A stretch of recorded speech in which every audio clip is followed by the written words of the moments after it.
Türkiye Diyanet Vakfı atau TDV.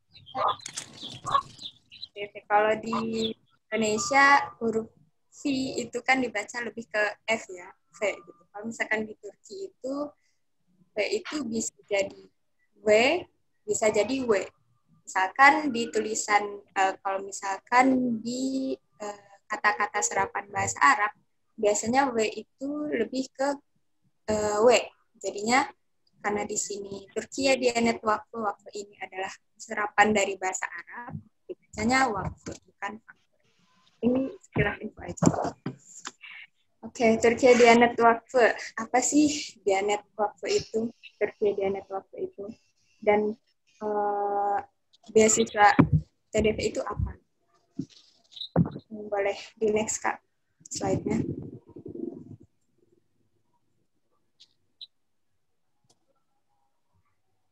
Kecepatan nggak? Jadi ya udah langsung aja. Mengenal TDV antara Kementerian Agama dan lembaga sosial.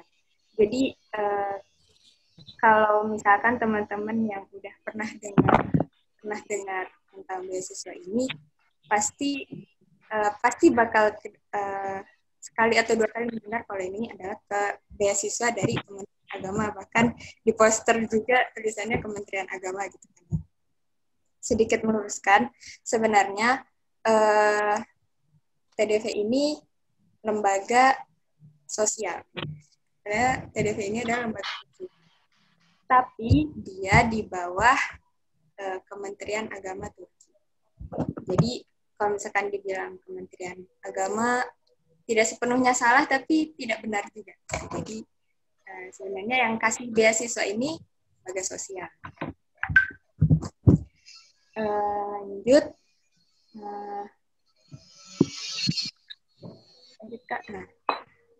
mahasiswa Indonesia yang ada di Turki dan dengan mendapatkan beasiswa TDV ini udah cukup banyak, tersebar di 5-6 kota. Ada Ankara, Istanbul, Konya, Kayseri, Bursa. 5 berarti. Di 5 kota. Waktu pada Februari kemarin, kita sempat untuk silaturahmi, kita kumpul di Ankara untuk bertemu dan saling temu dan bertemu ke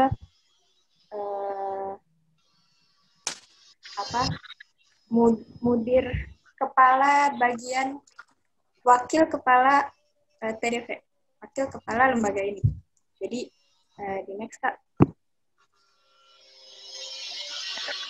Sempat ya sampai memberikan kenang-kenangan dari mahasiswa Indonesia yang mendapatkan beasiswa TDV. Bisa dilihat tentang TDV. Lanjut, Kak.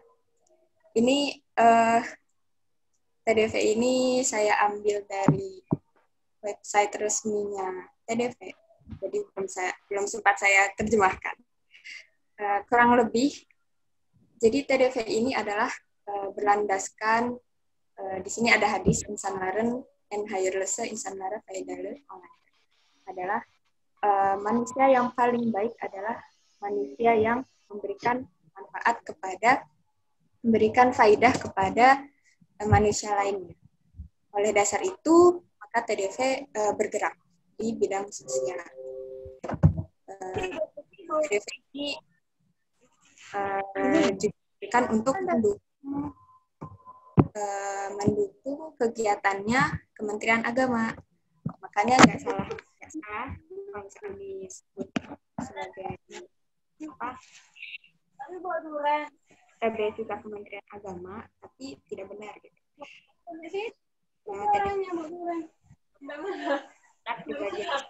Dari Kementerian.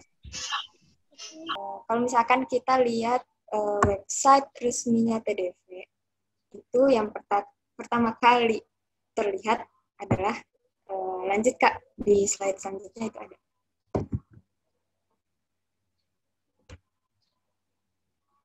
Ya, nah, yang pertama kali dilihat adalah bukan tentang beasiswa, tapi tentang charity gitu, tentang itu tuh kuota gue habis. Tentang kegiatan sosial gitu. Jadi diinikan lagi kalau misalkan TDV ini adalah lembaga sosial. Jadi saya mendapat beasiswa, suaranya beradu. Jelas ya? Selalu jelas. Jadi saya di sini diberikan beasiswa oleh lembaga sosial yang bernama TDV Demet.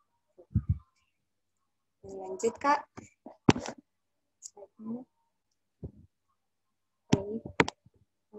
Kalau misalkan dilihat itu kita itu ada di bawah kalau misalkan dapat beasiswa ini. Lanjut aja. Oke. Tujuan TDV dalam mengadakan beasiswa ini bisa dibaca untuk mendukung pendidikan agama dan berkontribusi pada perkembangan masyarakat muslim dimanapun mereka berada di dunia. Kemudian untuk berkontribusi pada kebutuhan pendidikan agama, komunitas atau masyarakat muslim di luar negeri. Ketiga, memberikan kesempatan pendidikan bagi pelajar yang sadar akan kemajuan negara dan lingkungannya, juga pelajar yang memahami agama Islam dan kekayaan peradaban Islam. Keempat, membangun jembatan budaya antara Turki dan masyarakat muslim lain. Kelima, berbagi pengalaman di bidang pendidikan agama. Jadi, sudah jelas ya kalau misalkan dilihat dari tujuannya itu, lembaga sosial ini bergerak tidak cuma di sosial, tapi pendidikan dan agama. Jadi, sekalian kasih tahu di sini, kalau TDV hanya memberikan beasiswa untuk jurusan ilahiyat. Berbeda dengan YTB, kalau misalkan pernah dengar teman-teman juga, YTB itu bisa pilih jurusan yang tersedia. Dari psikologi, ekonomi, kedokteran, segala macam itu bisa kita pilih. Kalau misalkan di TDV, kita cuma bisa pilih jurusan ilahiyat.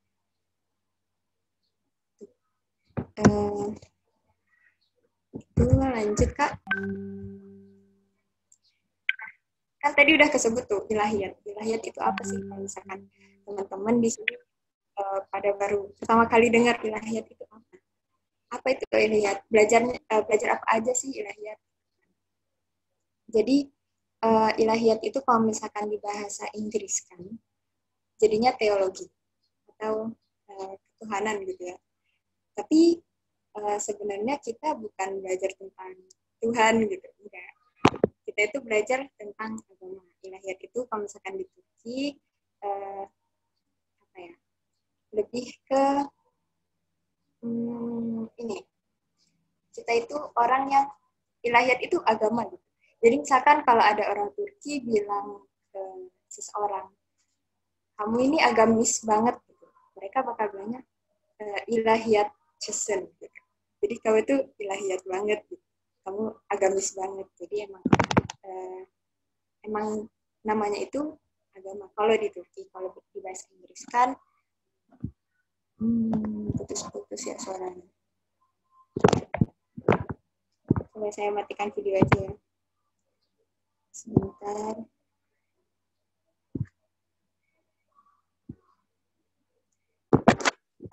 Kalau gini masih putus-putus nggak suaranya? Jelas Iza.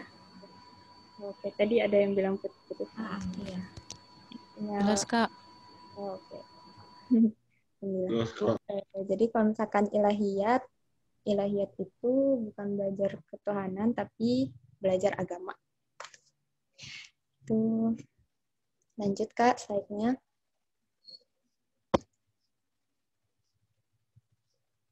Lanjut lagi, sekali lagi.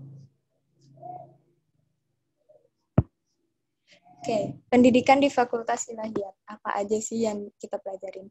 Jadi di Fakultas Ilahiyat itu, kalau bahasa Turkinya itu ada anabilim atau pokok keilmuannya. Pokok keilmuannya itu ada 3. Pertama itu ada usuluddin, ilmu dasar Islam. Itu biasanya di kampus-kampus Indonesia juga kita temukan, atau di kampus-kampus Timur Tengah juga kita temukan, ke Al-Quran, tafsir, hadis, fikih, tasawuf, ilmu kalam, bahasa Arab, dan balaghah. Jadi ya kita belajar itu gitu. Nah terus pokok keilmuan keduanya itu ada filsafat dan ilmu agama. Nah filsafat jangan ketika dengar kata filsafat jangan buru-buru kayak filsafat nanti murtad gini-gini, enggak, jangan. Karena filsafat itu intinya untuk membuat akal kita bekerja. Jadi ketika kita menyandingkan agama dan filsafat, justru kita bisa menguatkan agama kita dengan filsafat itu. Kalau kata dosen di kampus. Jadi dari pokok keilmuan ini ada filsafat agama, ada psikologi agama, ada sosiologi agama, sejarah agama-agama yang ada, terus sejarah filsafat Islam, dan mantik atau ilmu logika. Jadi walaupun kita belajarnya ilahiyat, tapi kita tetap bisa belajar ilmu sosial gitu. Ada psikologi, ada sosiologi, ada sejarah juga gitu kan. Terus sejarah agama-agama gitu. Jadi sebelumnya Fakultas Ilahiyat itu kalau di Ankara University masuknya ke ilmu sosial. Jadi makanya ada pelajaran sosial ini, psikologi, sosiologi gitu. Kemudian pokok keilmuan ketiga itu ada sejarah dan kesenian Islam. Sini mencakup sejarah Islam, atau biasanya kita baca sirah atau ya sejarah kayak perkembangan kebudayaan Islam setelah masa Nabi gitu kan. Sejarah kesenian Islam di Turki. Nah itu biasanya karena kesenian Islami di Turki itu ada banyak, misalkan dalam seni khotnya juga terkenal tuh dari Turki kan. Terus ada lukisan ada namanya lukisan Ebru. Ebru itu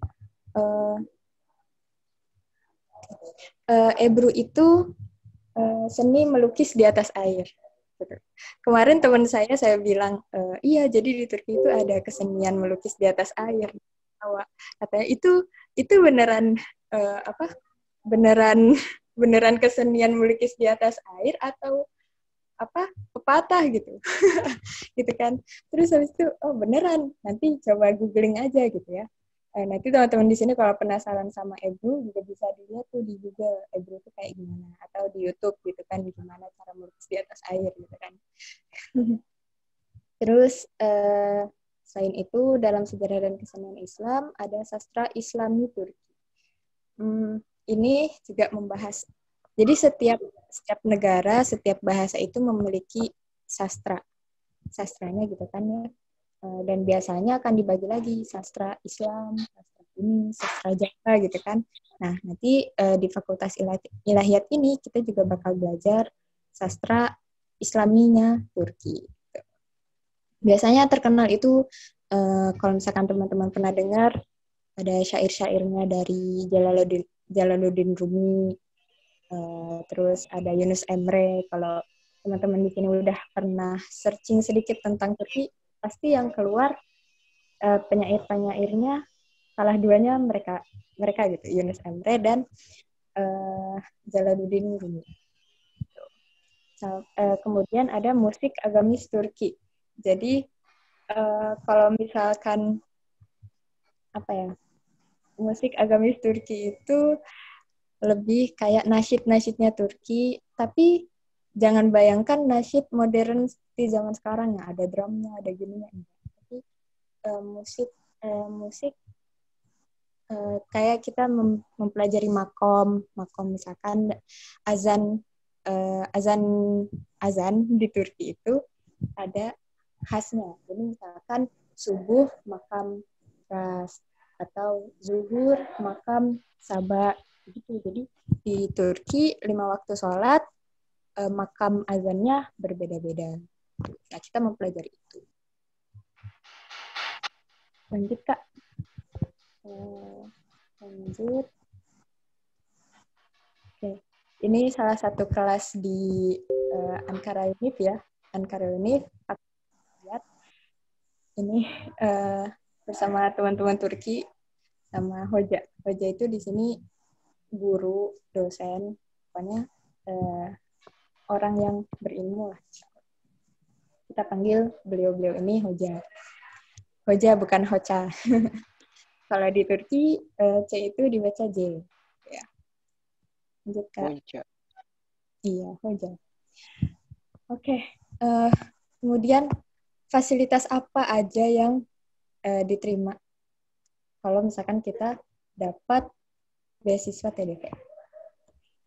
Bisa dilihat, teman-teman, ini di tengah itu ada Presiden Erdogan, kalau misalkan gak burem ya. Layarnya kalau gak burem, di situ ada Presiden Erdogan. Ini tahun 2018. Kita ada acara waktu itu bareng Presiden Erdogan. Nah, di situ ya walaupun saya di ujung tapi setidaknya pernah berfoto dengan beliau. Nah, lanjut aja, Kak. Nah, kayaknya ini yang paling ditunggu hadirin dan hadirat. Apa aja fasilitasnya gitu ya, penerima beasiswa TDP ini. Jadi pertama bebas uang kuliah. Kemudian uang saku bulanan sebesar 500 tele. 500 tele kalau misalkan dibandingkan kurs rupiah, 1 tele itu sekarang karena lagi turun lira, Turkish lira, tele, 1 tele, 1 Turkish lira itu 2.000 rupiah. Jadi sekitar 1 juta untuk tiap bulan. Namun untuk setiap awal semester kami diberikan uang tambahan 250 lira untuk membeli buku atau keperluan kita yang lainnya. Karena jujur 500 tele itu, 500 lira itu sangat pas gitu. Sangat pas untuk mahasiswa kita, apalagi yang tinggal di kota-kota besar seperti Ankara dan Istanbul. Karena makan siang aja sekali makan itu bisa sampai 15 tele. Ada sih nanti di kampus.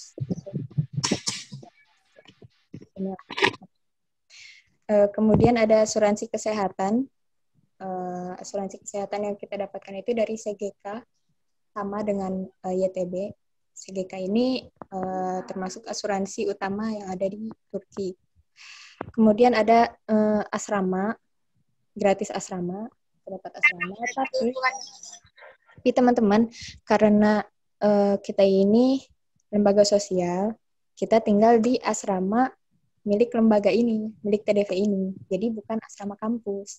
Nah, jadi dari asrama ke kampus kita butuh ongkos pulang pergi gitu. Jadi itu 500 tele itu termasuk untuk 500 lira itu termasuk untuk ongkos kita berangkat dan pulang kuliah. Kemudian tiket pulang pergi ke negara masing-masing setiap tahunnya.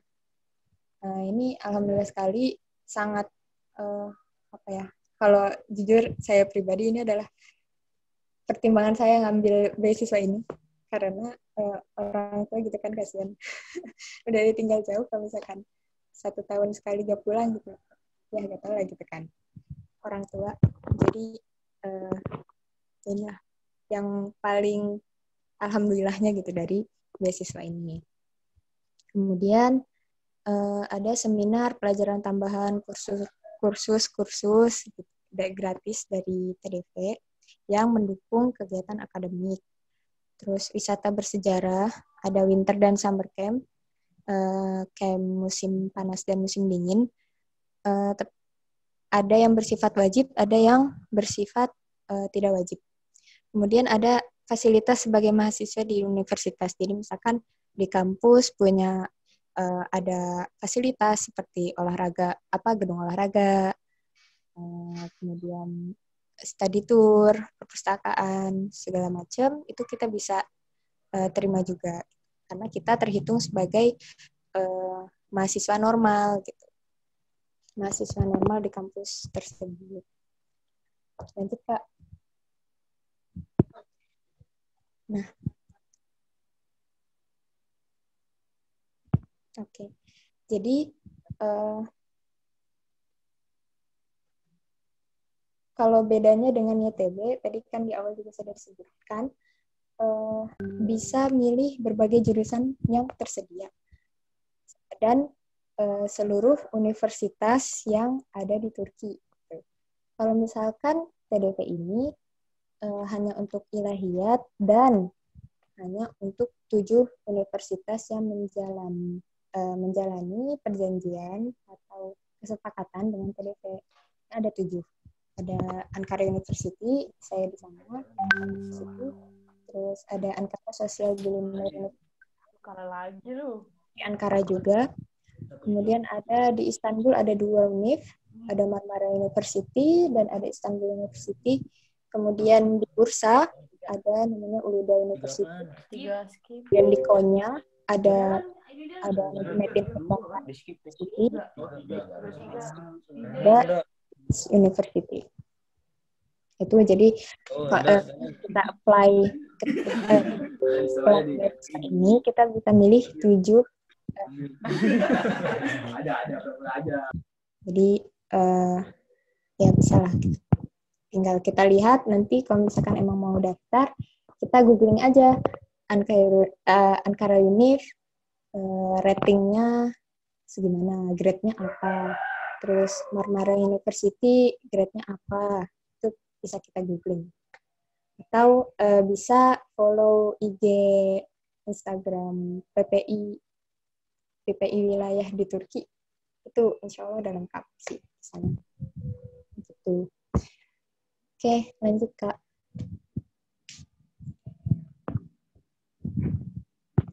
Nah, sekarang kita bahas administrasi. Administrasi itu pokoknya yang membahas tentang gimana prosedurnya, syarat, berkas, apa aja yang diperlukan. Ya, langsung aja Kak lanjut. Syarat pendaftaran. Pertama, syarat pendaftaran bukan warga negara Turki. Bukan orang yang pernah kehilangan kewarganegaraan Turkinya dengan sebab apapun, jika pernah punya kewarganegaraan Turki. Jadi misalkan gimana ya? Siapa tahu teman-teman di sini ada yang pernah jadi anak angkat terus dibawa ke Turki, terus jadi warga negara Turki. Tapi karena sebab tertentu teman-teman kehilangan kewarganegaraan tersebut, maka tidak boleh mendaftar TDV ini karena pernah kehilangan kewarganegaraan Turki. Kemudian tidak melebihi umur 21 tahun. Kemudian tidak memiliki penyakit yang bisa menghalangi jalannya pendidikan selama di Turki. Jadi penyakit berat atau ya pokoknya penyakit yang menghalangi kegiatan belajar itu tidak boleh mendaftar. Kemudian lulus dari SMA, MA, atau sederajat dengan nilai akademik minimal 70%, atau jika masih sekolah, akan lulus pada bulan Juli, maksimal Juli. Akan lulus pada bulan maksimal Juli. Jadi kalau misalkan lulusnya Mei, Juni, itu bisa, tapi kalau misalkan lulusnya bulan Agustus, September itu karena kegiatan akademik pendaftaran di kampus di Turki dimulainya pada bulan Agustus, sekitar Agustus September. Jadi harus sudah lulus SMA, MA atau sederajat pada bulan Juli. Kemudian belum pernah mendapatkan hukuman kedisiplinan selama sekolah atau punya pidana gitu-gitu, tidak bisa mendaftar. Kemudian tidak memiliki jeda maksimal 2 tahun dari kelulusan SMA atau sederajat. Jadi, misalkan kita lulus tahun 2017, tahun 2019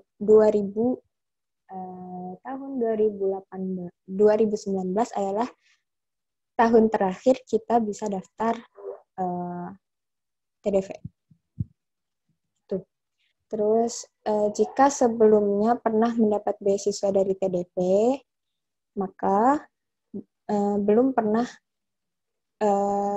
pernah dikeluarkan dari beasiswa. Jadi kalau misalkan, jadi sebenarnya TDV ini ada beasiswa untuk imam khatib. Imam khatib itu kalau di Indonesia seperti SMA.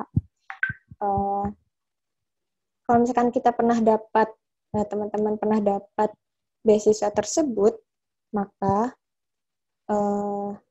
pernah dapat beasiswa tersebut dan pernah dikeluarkan dari TDP, benar-benar nggak dapat lagi beasiswa ini, maka untuk S1 ini tidak bisa mendaftar. Karena mungkin mereka juga akan melihat, mereka waktu SMA aja, mereka yang keluar ini kurang memanfaatkan dengan baik beasiswa ini. Jadi itu pertimbangan yang sangat jelas buat mereka. Kemudian lanjut Kak,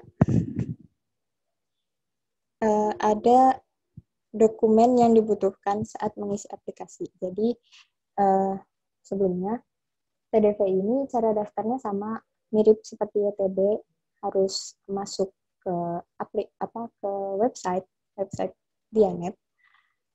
Nah, kalau misalkan tahun-tahun sebelumnya itu untuk yang mau mendaftar TDV bisa mendaftarkan atau bahkan harus daftar lewat aplikasi TBBS atau YTB. Maka dimulai tahun ini TDV sudah membuat website baru khusus untuk yang mau daftar beasiswa ini.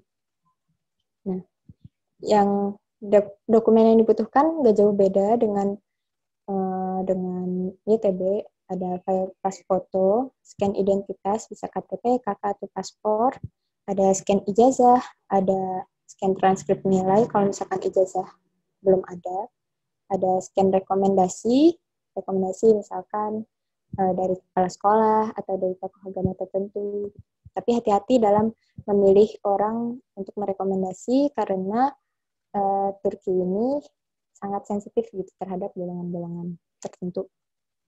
Kemudian ada scan sertifikat, bisa penghargaan, aktivitas sosial, kemampuan seperti TOEFL, IELTS, atau bahkan punya penghargaan atau ijazah tahfiz gitu, 30 juz atau 5 juz, itu bisa disertakan juga. Oke, lanjut Kak.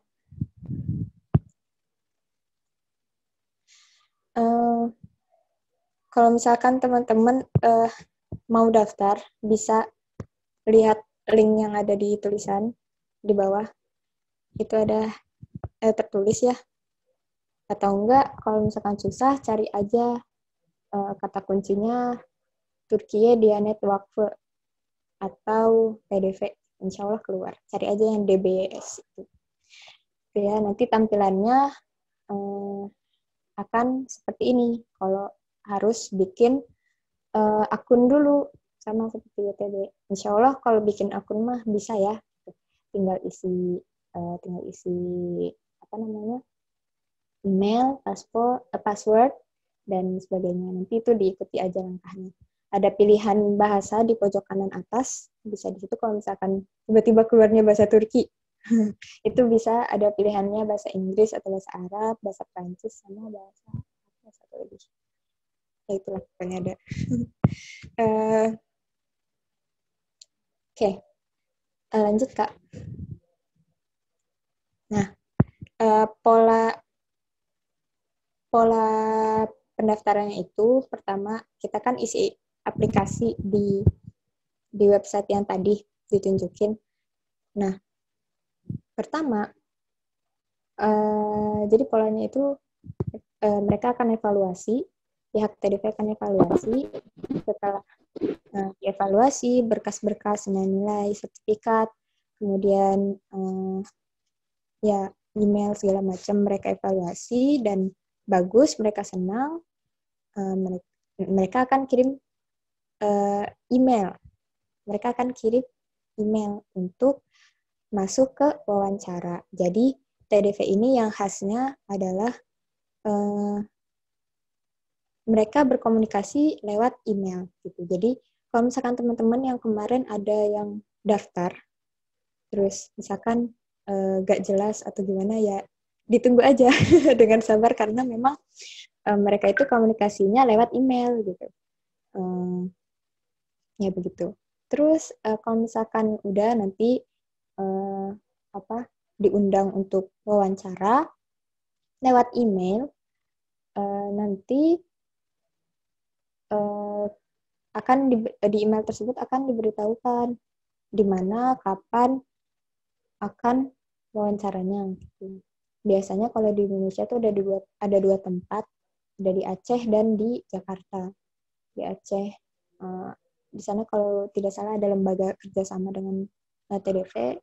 Kalau di Jakarta kalau tahun saya dan tahun setelah saya itu di Kedutaan Besar Turki untuk Indonesia. Kalau tidak nanti kerjasama dengan ACT biasanya gitu. Atau kerjasama di tempat lain. Kemudian udah wawancara. Setelah wawancara, ini bagian yang paling terombang-ambing gitu kalau bisa dibilang. Jadi karena khasnya mereka itu berkomunikasi lewat email, jadinya ya udah keputusan kita lulus apa enggaknya kita tunggu email. Nah kalau misalkan udah dapet email lulus gitu, lulus di salah satu univ, nah nanti insya Allah bakal ada kontak personnya di email kontak personnya untuk tiap wilayah itu berbeda-beda. Jadi misalkan saya di Ankara dan teman saya di Konya gitu, di Istanbul, penanggung jawabnya akan berbeda gitu karena nanti akan ditanggungjawabkan oleh penanggung jawab wilayah TDV. Nah, terus apa aja yang dibahas atau subjek wawancaranya itu apa aja? Ada pertama tes kemampuan visual atau psikotes gitulah, mirip-mirip. Kalau tahun saya 2017 ada 20 soal, saya kira tidak berbeda tahun-tahun sebelumnya. Kemudian ada tes bacaan Quran dan tajwidnya. Kemudian ada pengetahuan dasar Islam gitu. Kayak ibadat, sirah, akhlak, sama ada pengetahuan umum. Terus ada kemampuan untuk menerangkan diri sendiri. Kemudian ada menerangkan kemampuan khusus, misalkan kita hafiz 30 juz itu nanti di tes misalkan, atau kita bisa bahasa Arab, udah nanti itu dites juga, itu salah satu masuk ke keterampilan bahasa itu. Gitu. Kalau apalagi ya yang kurang, kalau bedanya sama YTB mah insya Allah udah jelas kali ya, karena kalau YTB itu jelas berbeda. Kalau YTB itu dari Kementerian Pendidikan, ya pokoknya Kemendikbudnya. Kalau misalkan agaknya, tapi sama-sama kita lembaga sendiri. Kemudian ini mungkin kali ya rentang dari pendaftaran sampai penerimaan itu sekitar gitu, dari benar-benar pembukaan pendaftaran sampai pengumuman kelulusan atau keberangkatan gitu, sekitar 6 bulan. Biasanya pembukaan pendaftaran itu antara bulan Februari Maret, kemudian pengumuman itu pengumuman untuk wawancara itu antara Mei, Juni, Juli, tergantung kondisi. Kemudian keberangkatan itu bisa bulan September atau Agustus. Biasanya September. Itu gimana Kak? Cukup kali ya? Terima kasih, tasyakur ederin. Mungkin sekian dari saya penyampaiannya. Kalau misalkan pertanyaannya, nanti kita tunggu dari kakak moderator. Kurang lebihnya mohon maaf. Jadi apakah harus bisa bahasa Turki dulu atau tidak untuk bisa diterima di beasiswa TDV ini? Terus apakah harus juga bisa menguasai bahasa asing Inggris? Dalam arti TOEFL atau IELTS itu apakah wajib dalam persyaratan TDV ini? Itu dulu. Kak Iza, silakan dijawab. Oke, langsung aja ya. Jadi apakah udah harus tahu bahasa Turki dulu? Enggak, karena kayaknya lupa tadi saya kurang masukin. Jadi ada gratis juga kursus bahasa Turki selama setahun. Jadi kita bisa manfaatin untuk belajar bahasa Turki, dan emang TDV itu mempersiapkan, maksudnya mereka itu siap, udah tahu gitu orang dari luar negeri pasti gak bisa bahasa Turki, jadi mereka menyediakan kursus bahasa Turki tersebut. Jadi gak mesti wajib bisa bahasa Turki. Tapi kalau misalkan udah bisa bahasa Turki, itu bakal jadi poin plus banget buat keterima sih. Kemudian kalau jelas ya untuk bahasa Turki. Kemudian untuk bahasa asing seperti bahasa Inggris atau bahasa Arab, wajib atau tidak? Tidak. Karena perkuliahan nanti akan full pakai bahasa Turki dan mereka tidak akan ya poin plus juga pastinya, cuman ya tidak wajib. Saya waktu daftar juga tahun 2017 tidak menyertakan TOEFL atau IELTS atau bahasa Arab gitu. Jadi cuman memang menyatakan kalau misalkan bisa bahasa Inggris dan bahasa Arab.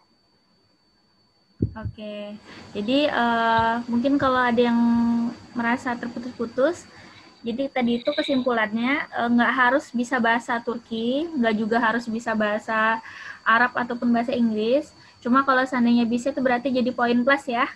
Dan juga di program TDV ini sama kayak YTB tadi kan ya, ada 1 tahun untuk belajar bahasa Turki. Jadi buat yang nggak bisa bahasa Turki dari awal ya, it's okay, nggak apa-apa. Datang nanti langsung belajar bahasa Turki kan ya. Dapat itu di apa? Ibaratnya ditanggung gitu nggak sama TDV? Iya, ditanggung, gratis kursus bahasa Turki atau Tomer. Kalau kita sebutnya itu Tomer, kursus bahasa Turki ditanggung oleh TDV. Jadi bagi penerima beasiswa TDV untuk di tahun pertama wajib untuk mengikuti program bahasa Turki ini ya. Oke. Ini kebetulan pertanyaan dari Emilia dan beberapa teman-teman juga tadi yang nanya bahasa Turki. Kemudian dia juga ada nambahkan maksimal yang ikut beasiswa ini umur 21 tahun. Apakah betul? Berarti beasiswa ini hanya diperuntukkan untuk S1 gitu ya? Untuk S2, S3 gimana? Oh iya. Langsung jawab ya, Kak.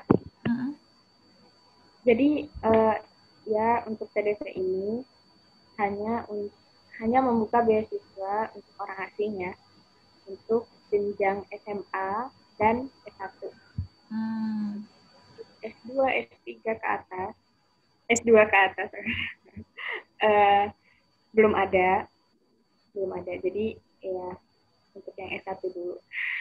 Atau yang lulus SMP mau coba-coba ke luar negeri bisa coba. Jadi TDV ini diperuntukkan untuk yang mau masuk SMA sama S1 ya? Ya. Nah, jadi kalau untuk S2 dan S3 berarti diarahkan ke beasiswa YTB?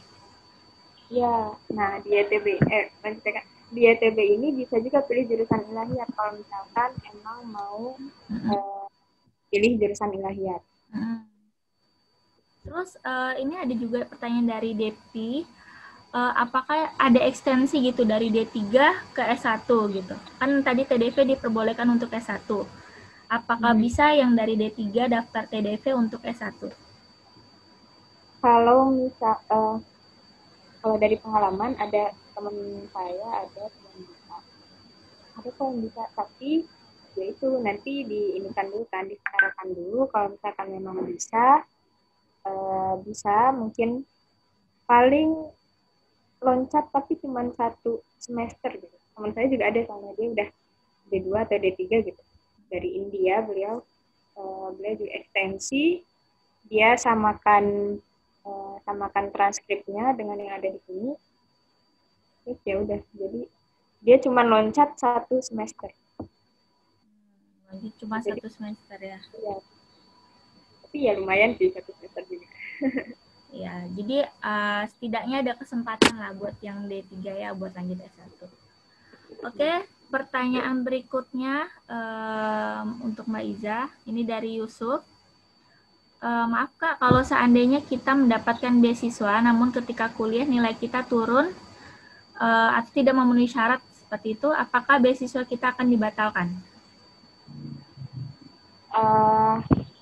Ada persyaratannya tuh ada tentang beasiswa. Pertama, kalau jelasin. Jadi misalkan mata kuliah yang kita ambil itu ada maksimal 15 mata kuliah. Maksimal ya. Tapi normalnya itu 10 sampai 13. Untuk jurusan ilahiyat. Kalau jurusan yang lain bisa lebih. Kalau misalkan kita tidak lolos di 4 mata kuliah, maka kita akan dipotong uang 1 bulanannya. Tapi yang lainnya tetap ditanggung TDP. Kita cuma dipotong uang 1 bulanan. Nah, untuk kalau misalkan jadi kalau misalkan lebih dari 3 pelajaran mata kuliah yang kita nggak lolos, itu nanti akan dipotong 20 lira tiap pelajarannya. Jadi misalkan teman-teman nggak lulus 5 mata kuliah. Nah, 5 kali 20, 100. Jadi 100 lira, jadi kita dipotong 100 lira untuk tiap bulannya sampai kita bisa meloloskan 5 mata kuliah itu. Baru duitnya kembali lagi ya? Iya, baru kita dapat 500 lira. Oke, seperti itu. Jadi kalau seandainya ada 15 mata kuliah, ada 3 yang nggak lolos, berarti 3 kali 20 tele, kayak gitu-gitu ya dipotongnya? Kalau 3 masih aman. Oh, 3 masih aman. Kalau udah lebih di atas 3 baru dapat potongan seperti itu ya? Nah, itu untuk potongan uang 1 bulanan. Untuk pemutusan beasiswa yang benar-benar gak dapat semua lagi, semua fasilitas lagi, itu kalau misalkan IP kita di bawah 1,8. Di bawah 1,8. Ya, kita dikeluarkan dari beasiswa.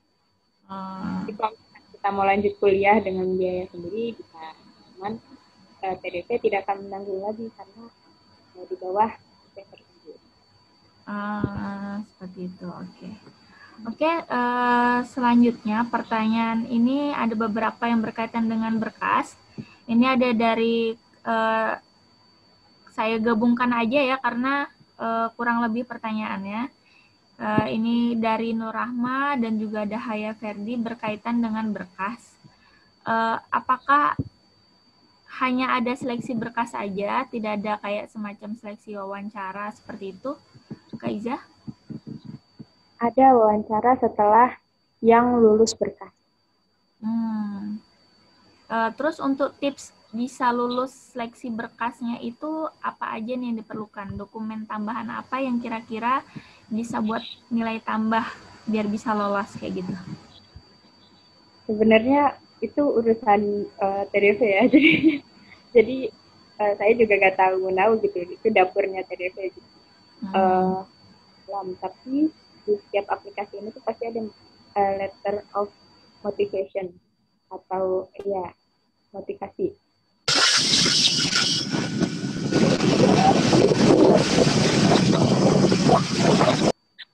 Kita biasanya di situ nanti dijelasin aja emang niat.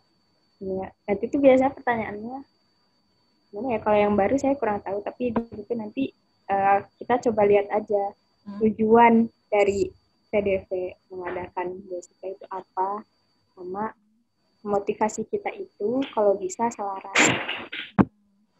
Jadi mereka itu ngambil kita karena wah ini anak sama nih tujuannya sama kita, berarti gampang nih gitu. Maksudnya makin bisa berkontribusi nih TDV gitu. Karena memang TDV ini lembaga sosial kan, jadi mereka akan lihat banget itu sisi sosial kitanya gimana.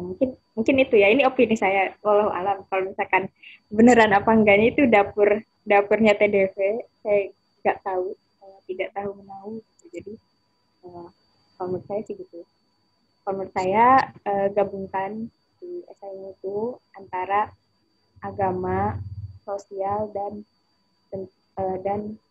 kebudayaan Turki. Itu 3 poin penting. Itu menarik banget buat orang. Kalau ini kalau alam. Allah alam. Okay. Kalau boleh tahu timeline untuk prosedur daftarnya itu mulai dari opening, pembukaan sampai berangkatnya itu bulan-bulan apa aja, boleh dipaparkan nggak Mbak Iza? Tadi kayaknya udah deh. Tadi udah. Iya. Udah disebut. Ya, jadi Mbak Nur Rahma bisa langsung lihat di slide-nya yang udah di-share di grup terkait dengan timeline-nya ya.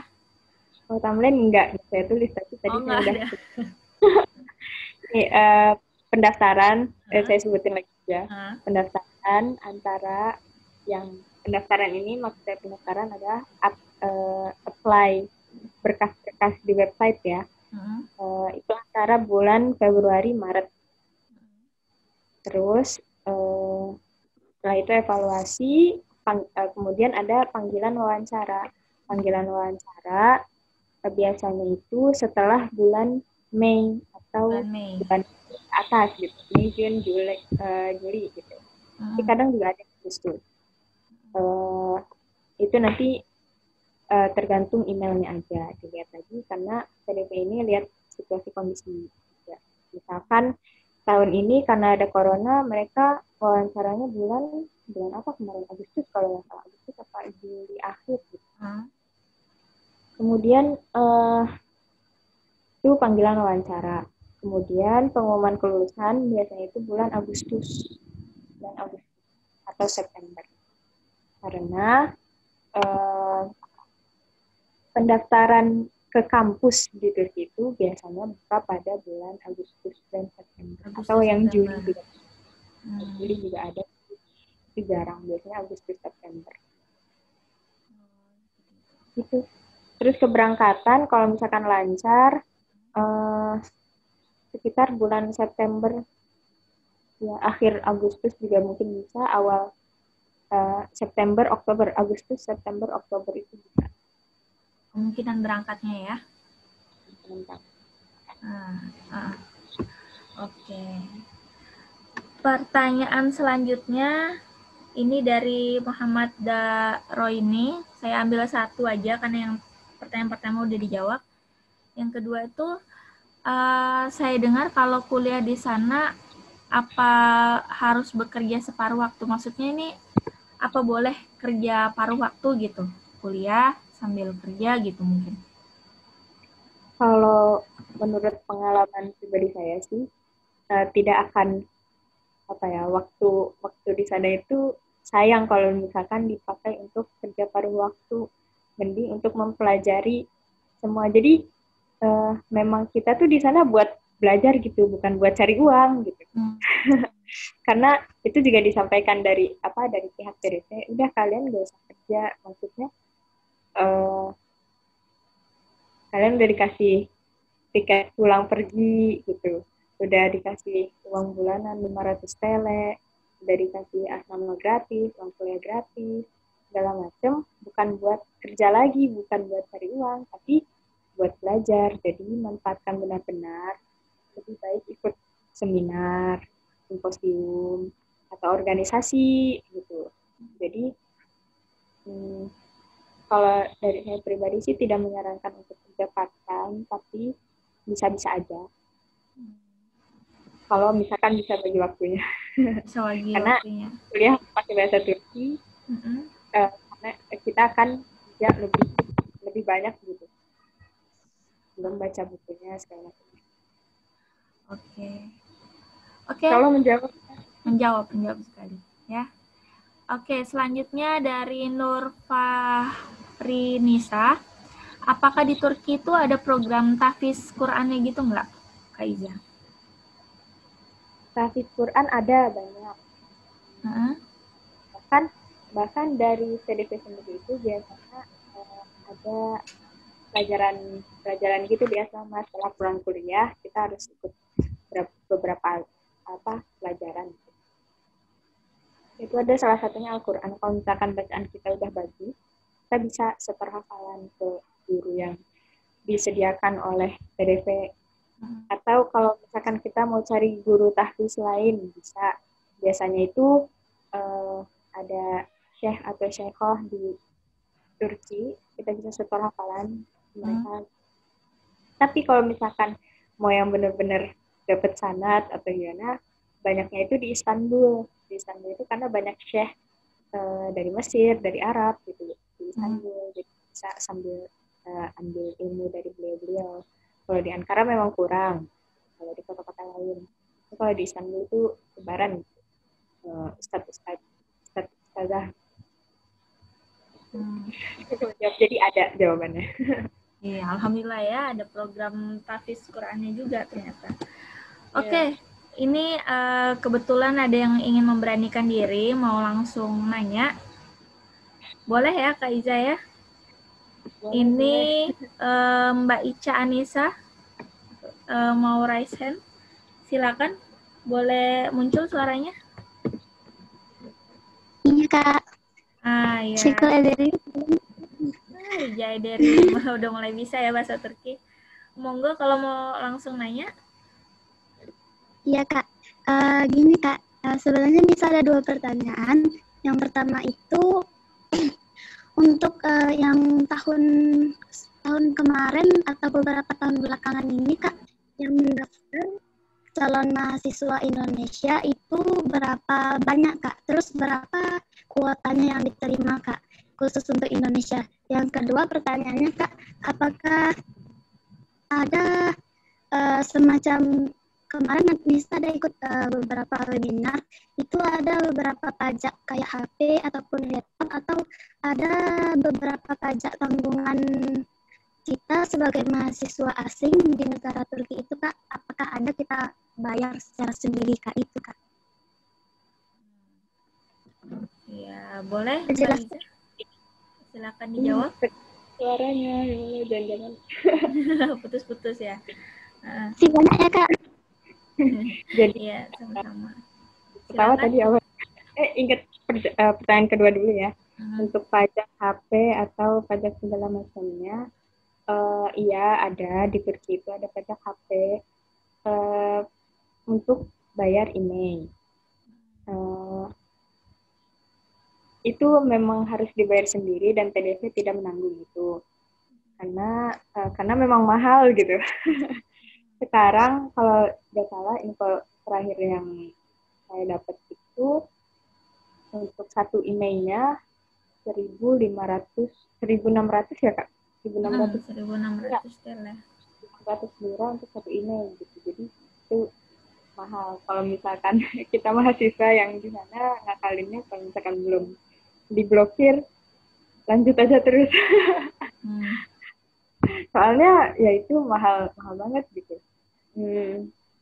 Lebih baik, lebih baik beli HP di Turkinya daripada bayar pajaknya ya. Iya, karena ya ketika kita beli HP di Turki kita juga bayar pajak itu nanti. Bayar HP-nya itu. Nah, kemudian untuk pajak yang lainnya, itu ada tapi ditanggung sama TDP. Jadi nanti kita bakal disuruh ngurus gitu. Kita bakal dapat kode pajak gitu.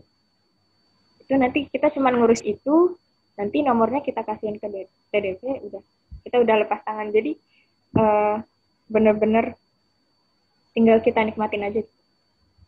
Kemudian ada juga ini izin tinggal. Nah, izin tinggal ini kita bayar sendiri. Tapi berapa ya kalian terakhir 100-an ya Kak? 100-an ya? Untuk izin tinggal? Di Kamet. Iya, 110 tele. 110 tele sepele itu untuk biaya izin tinggal. Nah, izin tinggal ini tapi kita bisa dapat sekitar 1 sampai 3 tahun gitu masa berlaku. Jadi kalau lah bisa ditabung dengan uang 500 lira itu. Kalau misalkan kita dapat di tahun bisa lah nabung untuk 1 tahun bayar residence permit itu, izin tinggal itu amat. Apalagi ya bayar lagi. Kalau TDP udah sih karena kita nggak tinggal di rumah, jadi kita nggak bayar air, listrik atau yang lainnya.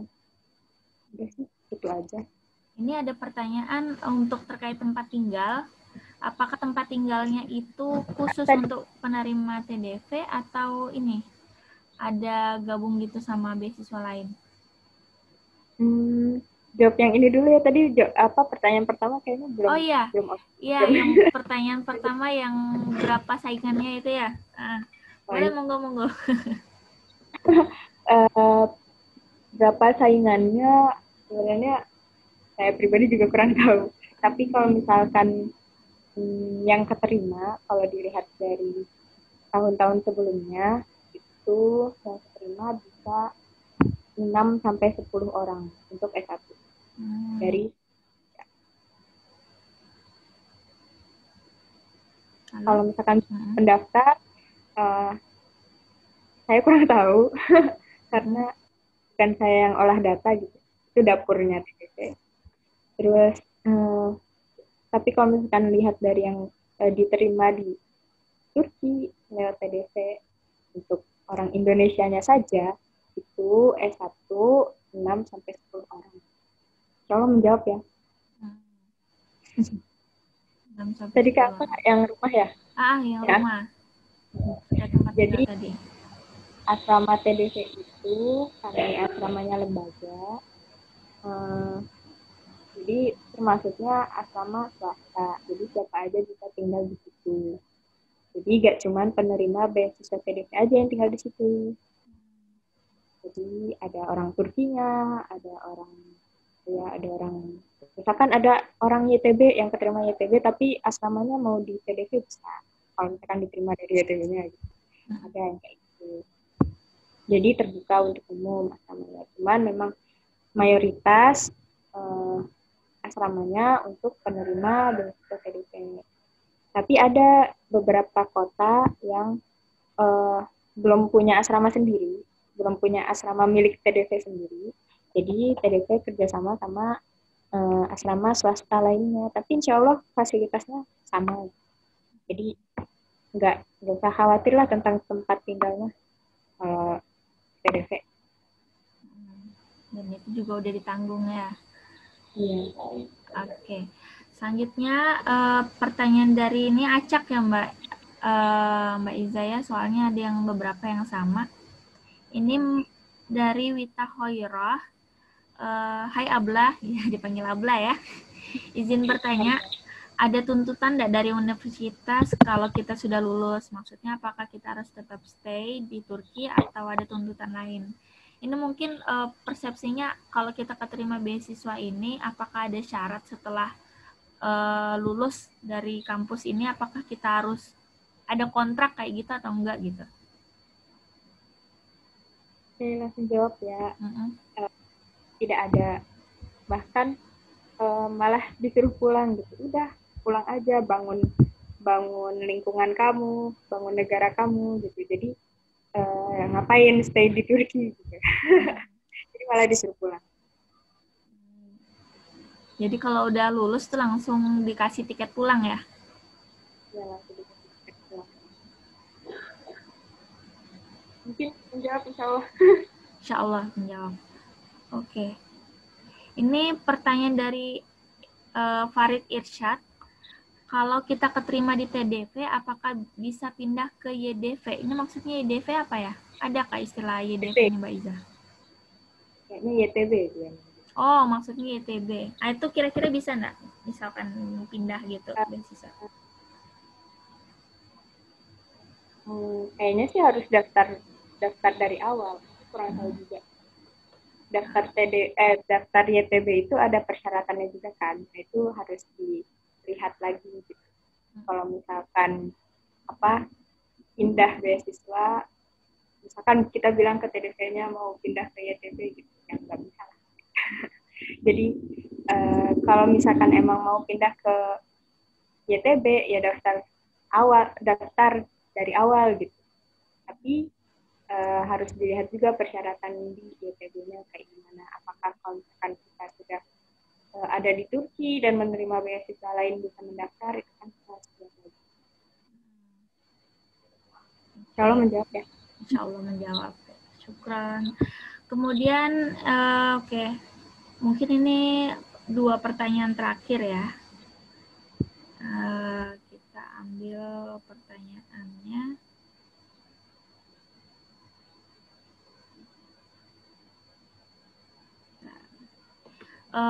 Dari Glory, bagaimana mental pertama kali saat first time live di Turki, kayak tinggal pertama nginjakan kaki gitu di Turki, terus apa perbedaan yang dirasakan ketika tinggal di Turki dengan di Indonesia? Silakan Mbak Iza. Oke, ini jadinya sharing aja kali ya. Iya, sharing aja. Tinggal di Turki. Pertama di Turki itu udah enak banget lah, nyaman banget kalau buat pelajar, mahasiswa kayak gitu, enak banget, banyak diskon. Banyak diskon. Iya. Jadi misalkan kita mau naik metro atau macam KRL, LRT gitu, ada khusus buat pelajar. Jadi kita lebih bisa menghemat. Gitu. Kemudian pasti kaget, apalagi dengan makanan gitu. Makanan pertama kali datang rasanya tuh kayak ini makanan cuman rasa garam dan merica. jadi ya itu yang paling dirasa sih. Terus harapan makan kadang itu kalau di asrama, ya namanya juga asrama dimanapun tuh pasti gitu tuh makanannya tuh gitu. Jadi kadang cuma makan sama tomat karena nggak selera, atau dengan roti dicelupin teh gitu, karena ya gitu lah, itu sih tergantung pribadi masing-masing ya. Terus yang pertama itu sama cuaca sih. Cuaca di udara itu terasa banget, apalagi pas musim dingin, karena masa belajar kita itu biasanya musim dingin sama musim gugur, musim dingin, musim panas kita pulang biasanya kalau TDP. Jadi yang kena waktu itu musim dingin, kalau lagi puncak-puncaknya itu bisa sampai sakit, bisa sampai demam gitu, kena. Terus itu kali ya di depan yang paling besar. Terus kalau dunia kampus sendiri, oh iya, tentang kampus sih, tadi kayaknya saya kebaca katanya harus ada persiapan bahasa Arab ya. Kalian cerita itu. Ya, ini kebetulan pertanyaan terakhirnya sih. Oh itu.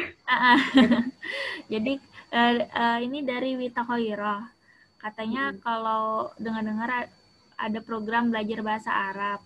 Jadi kalau misalnya kita belum bisa bahasa Arab, soalnya semester awal doang pakai bahasa Turkinya, sedangkan semester selanjutnya pakai bahasa Arab, itu benar atau enggak? Itu gimana?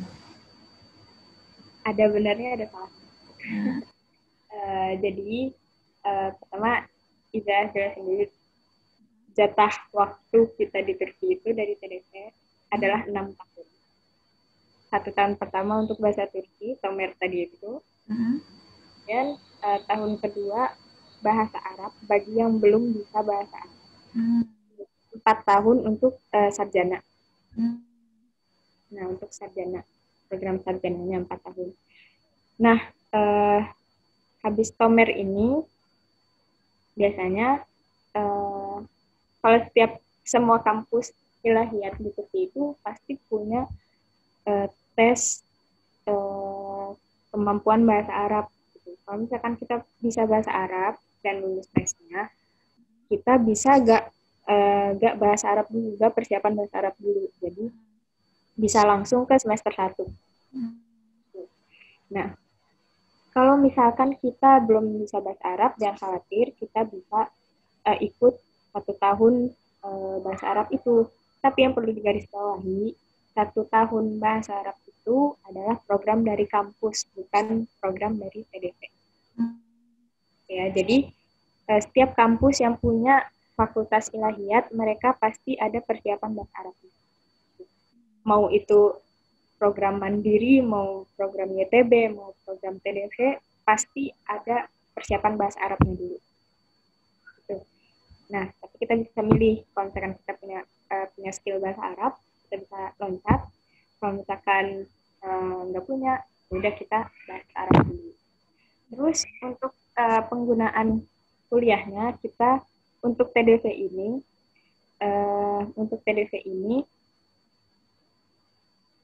jadi setiap kampus itu ada program kelas internasionalnya. Nah, kita gak akan masuk di kelas internasionalnya. Jadi kita masuk ke kelas normal dengan orang-orang Turki dan berbahasa Turki. Jadi bahasa pengantar untuk kuliahnya adalah bahasa Turki. Bahasa Arab itu memang apa ya? Karena kita belajar agama, kita harus tahu bahasa Arab gitu. Itu tujuan dari kampus mengadakan persiapan bahasa Arab itu.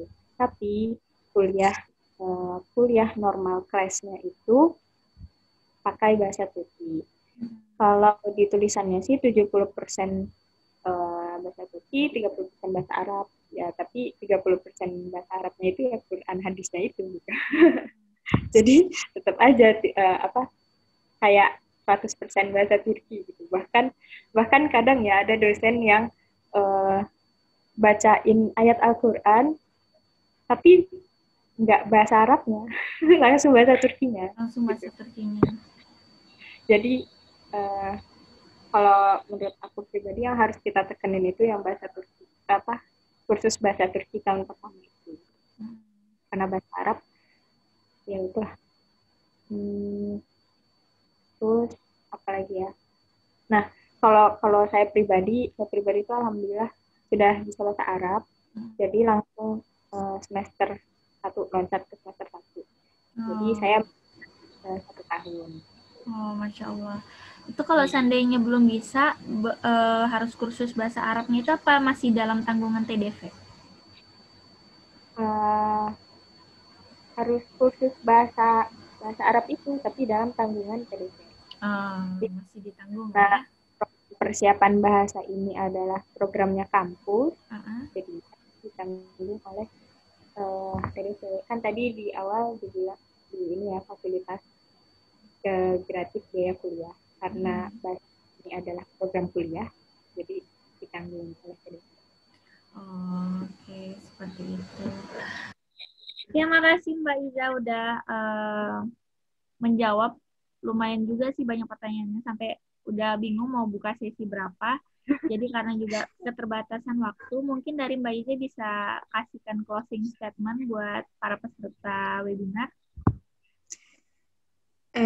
Iya, jadi alhamdulillah ya, kalau semangat terus gitu. Kalau misalkan emang mau kuliah, dapat beasiswa, harus semangat. Terus kuatkan tekad, luruskan niat gitu. Perbanyak ibadah atau ya kuatkan lagi lah tekadnya gitu. Niat awal kita mau kuliah itu untuk apa? Cari uang atau cari ilmu atau cari kerja atau gimana? Itu kita kuat lagi, baru kita cari, baru kita bisa melangkah gitu setelahnya. Intinya kalau dari TDV ini, insya Allah untuk mahasiswa bisa dibilang kita tinggal datang aja, ya adalah beberapa yang diurus. Tapi ya tinggal datang aja terus belajar. Jadi kalau misalkan kita daftar terus keterima, manfaatkan dengan baik gitu. Karena ya cuman 4-6 tahun gitu kita ditanggung oleh TDV ini. Pokoknya semangat terus, luruskan niat, teguhkan tekad buat teman-teman semua. Semoga berkah dan bermanfaat. Mungkin sekian dari saya, kurang lebihnya mohon maaf. Ini banyak kurangnya sih. Kurang lengkap juga tadi ininya. Kalau misalkan masih kurang puas, bisa tanya-tanya Awardi yang lain gitu. Kalau di yang lain, bisa cari di IG. Kalau boleh tahu akun IG Mbak Iza apa namanya? Akun saya pribadi sih, tapi ya udah gak apa-apa. Bila Iza, I-nya 2, Z-nya 2. Bila Iza, I-nya 2, Z-nya 2. Nanti kita bisa share kalau seandainya teman-teman mau langsung hubungi Mbak Iza, bisa melalui DM di IG-nya ya. Oke. Insya Allah. Insya Allah dibalas. Oke, terima kasih sekali buat Mbak Iza yang sudah Masya Allah mau berbagi dengan kita, kan namanya berbagi, sharing, apalagi ini berkaitan dengan pengalaman. Itu harganya mahal, jadi semoga ini bisa bermanfaat buat peserta webinar lainnya. Kami ucapkan terima kasih banget buat Mbak Iza ya. Sama-sama, makasih banget juga. Syukron kakak. Oke, buat peserta webinar ada yang ingin saya sampaikan. Jadi mungkin ada beberapa pertanyaan juga berkaitan dengan bahasa Turki. Jadi di programnya Anadolu itu ada gratis belajar bahasa Turki. Jadi buat teman-teman yang ingin bergabung untuk bisa saling silaturahmi ataupun apa ibaratnya ingin mengetahui sekelumit dari bahasa Turki itu bagaimana, itu bisa langsung pantengin aja di grup Telegramnya Bahasa Turkinya Anadolu Academy. Dan juga ini ada titipan juga dari Turki Youth Forum bagi yang ingin menjadi keluarga besarnya Turki Youth Forum, karena kebetulan ini juga lagi open membership sampai tanggal 31 Oktober. Dan untuk info lebih detailnya itu bisa pantengin langsung di WA, grup WA, nanti bakal dikasih tauin informasinya. Itu Turki Youth Forum itu seperti apa ya, itu salah satu bentuk komunitas diaspora pemuda Turki yang ingin berbagi, sharing berkaitan dengan edukasi dan lain-lainnya. Jadi intinya seperti itu. Oke, slide pertama. Ya, senyum ya. 1, 2, 3. Masya Allah ini ada 7 slide. Jadi mohon maaf kalau agak kelamaan. Oke, slide kedua.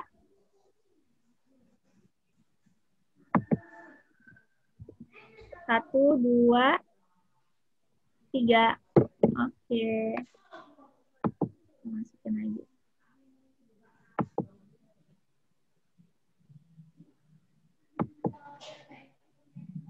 Oke, slide yang ketiga.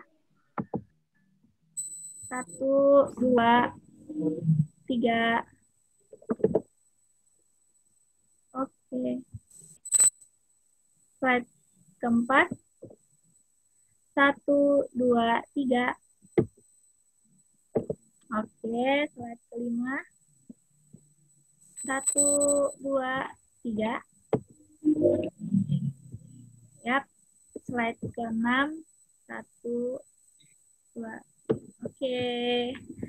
Syukur buat para peserta yang udah mau berkenan hadir sampai agendanya selesai.